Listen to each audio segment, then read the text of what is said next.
Hello.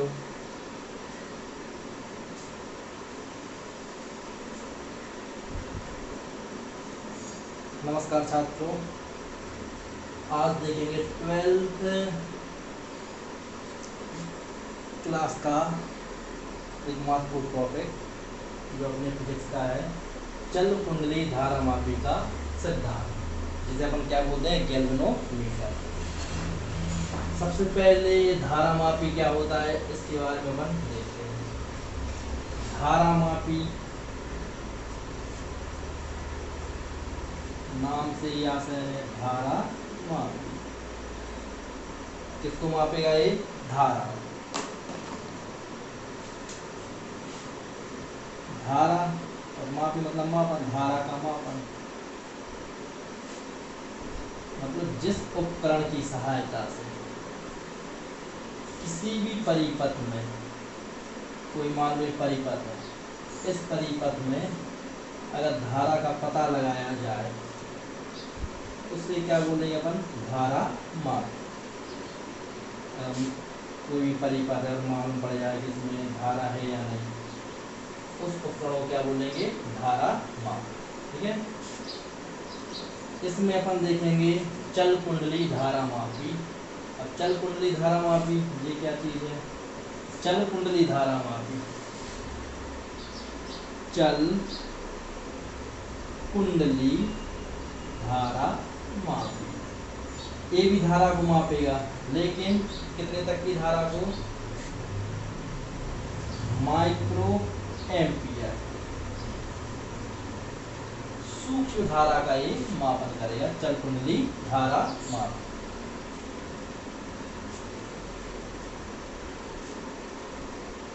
चल कुंडली धारा मापी में दो प्रमुख पार्ट होते हैं। फर्स्ट पार्ट चुंबक, दूसरा कुंडली। आप देख सकते हैं कुछ चल कुंडली धारा माप इस तरह से रहता है, इसमें दो चुंबक लगे रहते हैं, N व S। ये दोनों चुंबक रहते हैं, चुंबक, इन्हीं को बोलते हैं ध्रुव खंड। आप देख रहे होंगे यहाँ कुछ ये ध्रुव खंड त्रिज्यीय आकार के शेप के कटे हैं, ये वाले। इसका एक बड़ा फायदा होता है, वो भी आगे अपन डिस्कस करेंगे, आखिर ऐसा क्यों होता है। और ये बीच में ये बेलनाकार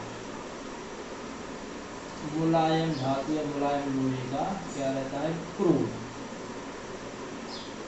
और इसी क्रोड पर एक आयताकार कुंडली लगी हुई है, और कुंडली मतलब इसमें फेरों की संख्या भी होगी।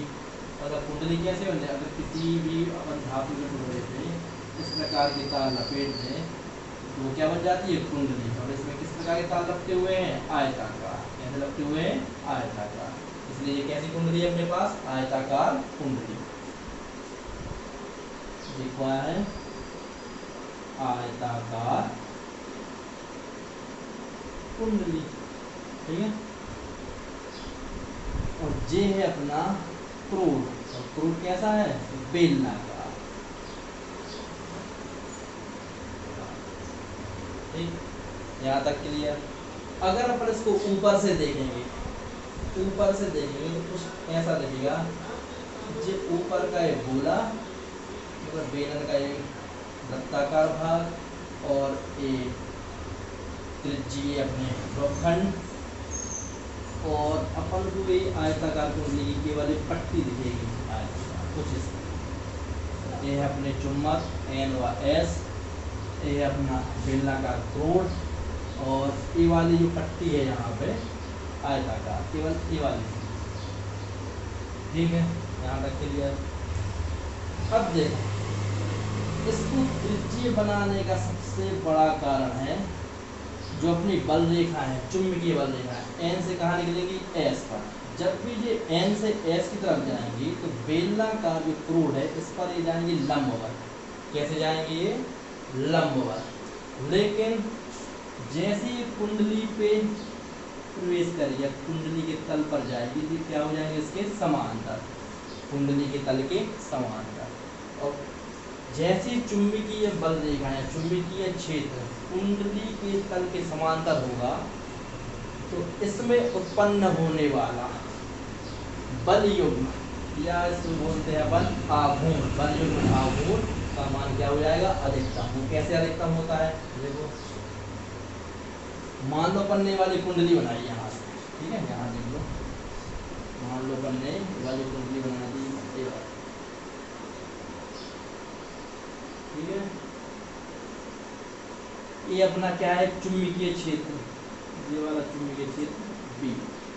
अगर इस कुंडली का क्षेत्रफल सदिश क्या रहता है इसके लंबवत, तो जे वाला एंगल कितना हो जाएगा अपना 90 डिग्री, थीटा का मान क्या होगा 90 डिग्री। और आयताकार कुंडली का अपन को बलाघूर्ण का समीकरण मालूम ही है, टाउ बराबर N A B I sine theta, और थीटा का मान कितना है 90, तो साइन 90 का मान कितना होता है 1, साइन 90 का मान कितना होगा 1। तो जो आघूर्ण मिलेगा वो क्या मिलेगा अपन को, अधिकतम, क्या मिलेगा वो अधिकतम। इस कारण से ये अपने चुंबक रहते हैं थोड़ी त्रिज्यीय आकार के कटे होते हैं, ठीक, यहाँ तक क्लियर। अगर अपन इसको लिखें, कुछ भाषा लिखें तो किस प्रकार से लिख सकते हैं, चलिए यहाँ देखते हैं।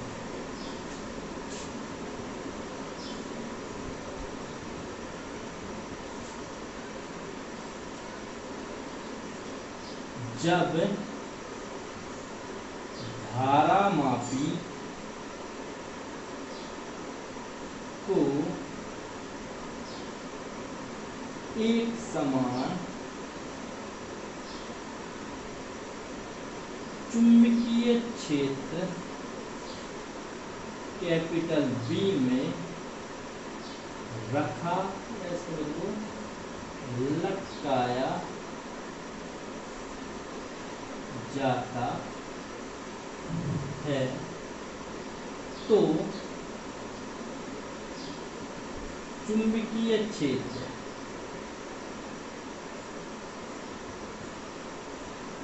कुंडली के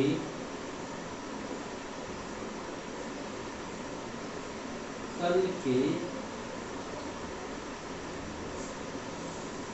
समांतर हो जाता है, हो जाता है। और जैसे ही समांतर हुआ तो चुंबकीय क्षेत्र व इसके क्षेत्रफल का एंगल कितना हो जाता है 90 डिग्री हो जाता है। तब कुंडली में उत्पन्न होने वाला विक्षेपक बल आघूर्ण टाउ का मान क्या हो जाएगा, अधिकतम होगा, ठीक। अभी बताया थोड़ी देर पहले अपने पास विक्षेपक आघूर्ण क्या है, टाउ बराबर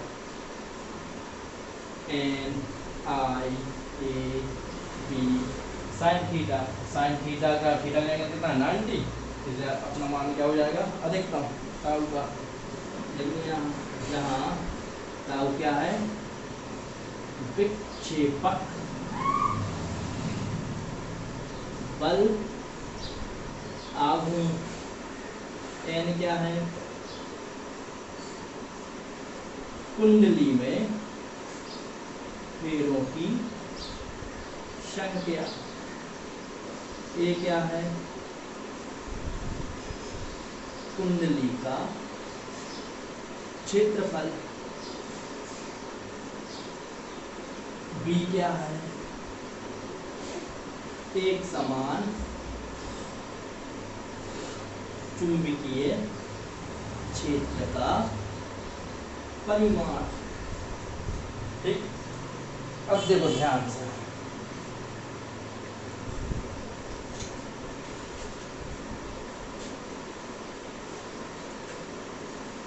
जैसे ही विक्षेपक बल आघूर्ण, जैसे ही विक्षेपक बल आघूर्ण कुंडली में उत्पन्न होगा, तो कुंडली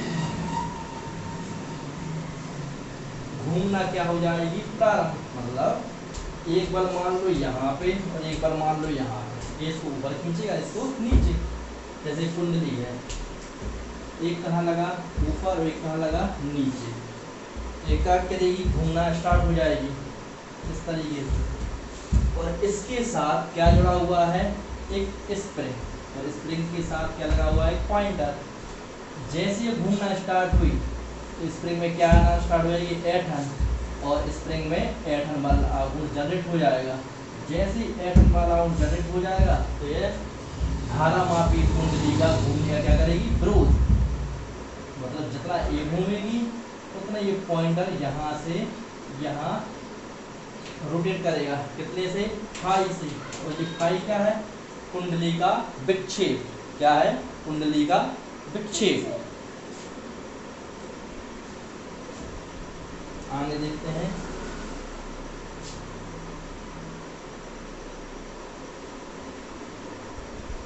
विक्षेपक बल आघूर्ण उत्पन्न होने के कारण धारामापी की कुंडली घूमने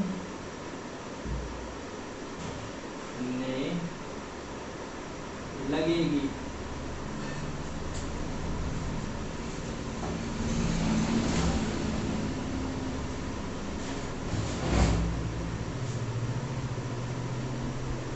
घूमने लगेगी।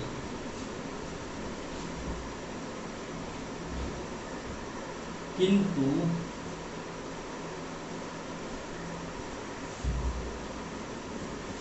स्प्रिंग में ऐंठन होने के कारण उसमें ऐंठन बल आघूर्ण कार्य करने लगेगा।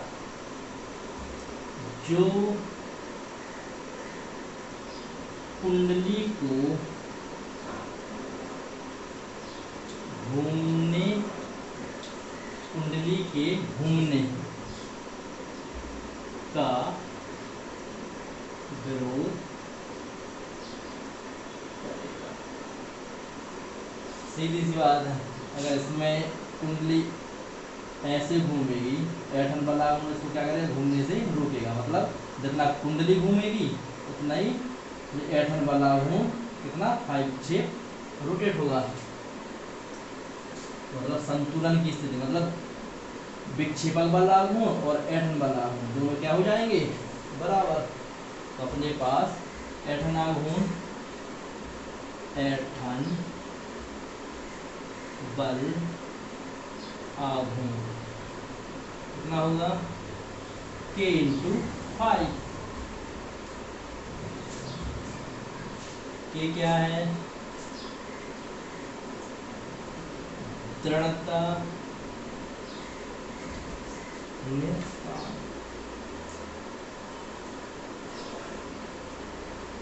फाई क्या है, कुंडली विक्षेप, कुंडली विक्षेप।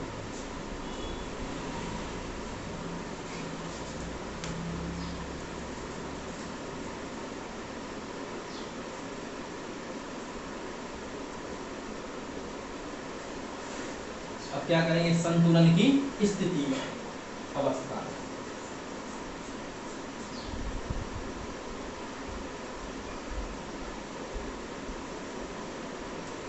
अवस्था में संतुलन की अवस्था में विक्षेपक बल लागू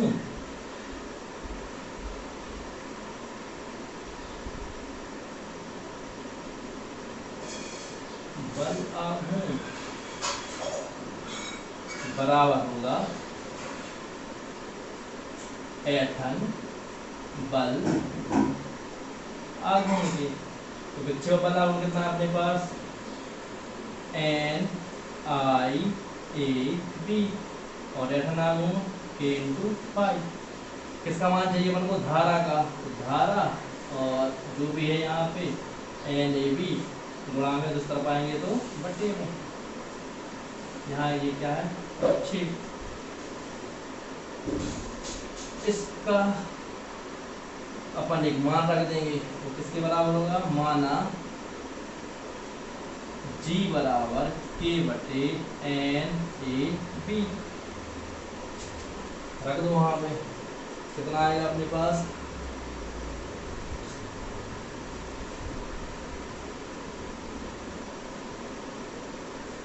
आई जी इंटू 5।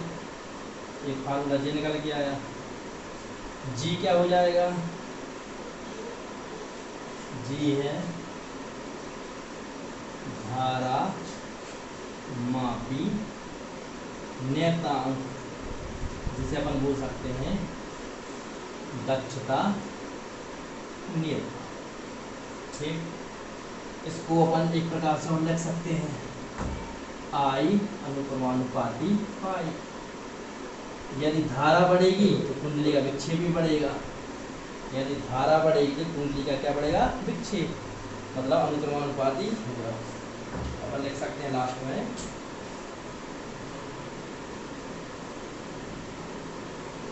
अतः